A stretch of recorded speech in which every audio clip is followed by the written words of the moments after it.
welcome to this joint event from between Kaleidoscope and the ODI. My name's Simon Fanshawe. I'm one of the original trustees and founders of Kaleidoscope with other people. There are other board members in the room, and we're very delighted to be collaborating with the ODI on this event.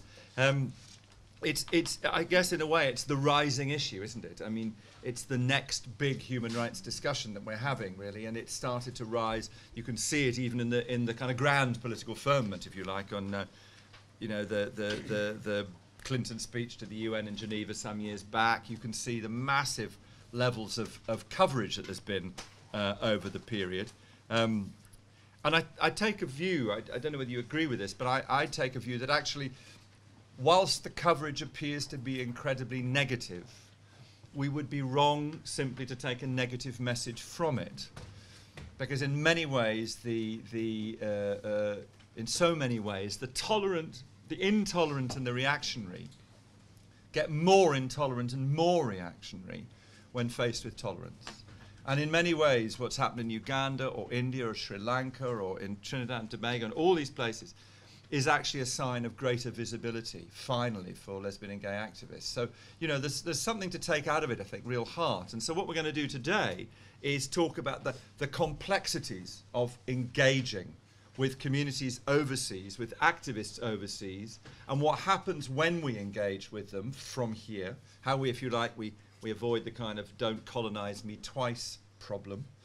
We're going to talk about that, about aid conditionality. And in this first section, we're going to talk about the bigger issues and the wider context. And in the second, we're going to look specifically at what donors have and haven't done and how they've built the programs and in some ways how they've dealt with these bigger issues. But to start with very much is, you know, can you change the situation with aid? Is it a valuable tool for LGBT activists overseas?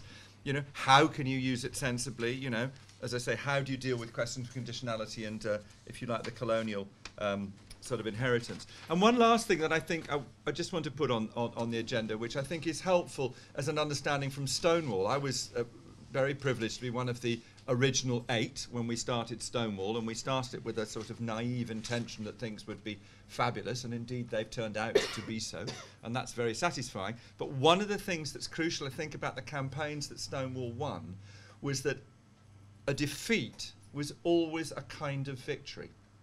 We got knocked back again and again and again. We got defeated on the age of consent, I can't remember how many times. But because we always understood, I think from naivety, how to use it, we always built circles of support around it.